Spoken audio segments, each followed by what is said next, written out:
Hooks, the React feature that made developers' minds explode and caused code bases of thousands of lines of code to be fully rewritten. In this video, we'll take a look at the benefits of hooks and we'll go through some of the tricky scenarios developers usually run into while using them. As a quick FYI, this video is part of a pragmatic React crash course aimed to bring you up to speed with the library as quickly and as efficiently as possible. Be sure to check the description for more videos in this series.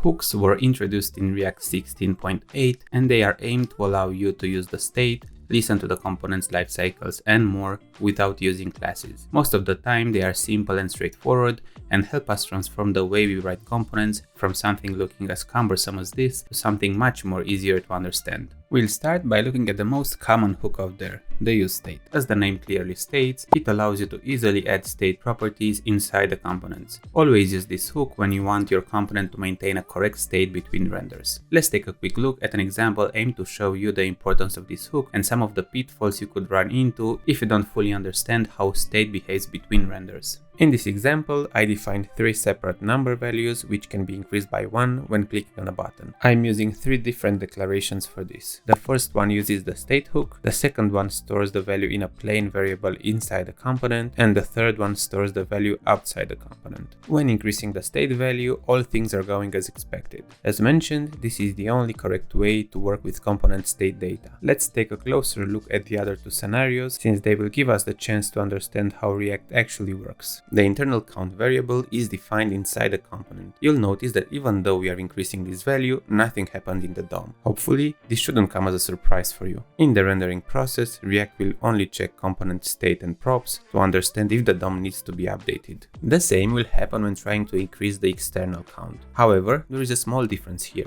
When a render is being triggered, the DOM will be updated and the external value will be correctly displayed. But why is the external value displayed correctly while the internal value will always be 0? This is because when a render happens, the internal value will be always reinitialized with 0. So, even if the value will be increased internally, it will be reassigned to 0 every time the render is triggered and the component function will be re-executed. The reset is not triggered for the external count, since this declaration is outside the component function scope, so this one will be able to maintain its increased value. One last thing I want to look into here is the initial value of the useState hook. In our example, the initial value is passed as a parameter from the parent app component. Notice that even if this value changes, the initial state value of the counter component remains the same. So if you want your state value to always reflect what the parent component is passing down as a parameter, you need to monitor that property in a useEffect hook. And this is a great transition to one of the most versatile hooks, the useEffect. This hook allows you to perform side effects in a function component. A side effect could be anything outside the scope of the usual UI rendering process. So think about examples such as making REST calls or manually updating the DOM even though this is not encouraged. The hook has 3 areas of interest: the callback passed as the first argument, the function returned by the callback, and the dependency array passed as the second argument. Let's take a look at these in a bit more detail. The callback situation is straightforward. The code inside the function will be executed every time React decides to run the effect again. How is React deciding when to do this? Based on the second argument, the dependency array. You have a few options here. First, you could pass an empty array. This will execute the effect only once when the component is first mounted or added to the DOM. Passing one or more properties or state values will execute the effect any time a value in the array will change. So this is the best way to trigger effects in your component based on internal or external changes. Not passing anything as a second argument will cause the effect to be executed on every React render. There are very few scenarios when such an approach would make sense. Finally, your callback can return another function. This is the hook approach that allows you to run code when a component is unmounted or removed from the DOM.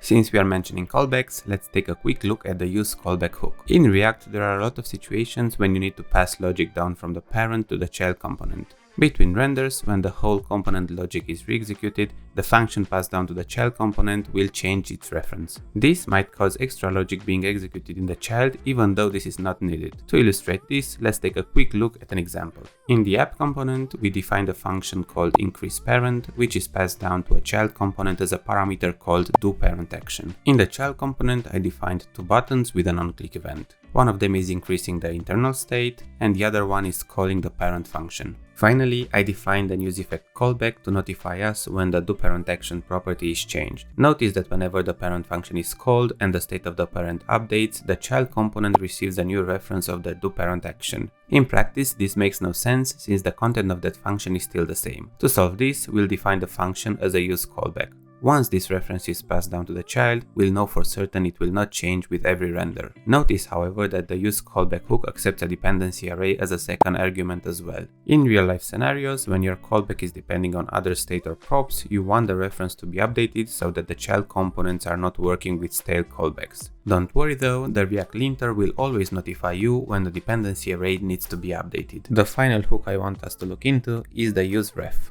This hook returns a mutable ref object which will persist for the full lifetime of the component. The useRef approach actually allows us to keep mutable values around, just like an instance field in a class would. The most common use case for this hook is to access DOM elements in an imperative way. Let's take a look at an example. The aim here is to keep the UI up to date with a counter value without using the usual useState approach we looked at earlier. Notice that I defined two refs at the top of the component. A count element ref, which is going to be initialized with an HTML span element in the JSX, and the counter value initialized with 0. When the manual update function is called via click on the button, the counter is increased and we manually update the inner HTML of the DOM element. You can see the expected behavior on the right hand side. The counter is increased and the UI is updated correctly. The tricky situation we saw earlier is the fact that whenever a render happens, the declarations inside the component are re-executed and most properties are set again to their initial values. To quickly test if the useRef values are also running into this issue, we can force a render inside the component by having the parent app component pass down a custom label property.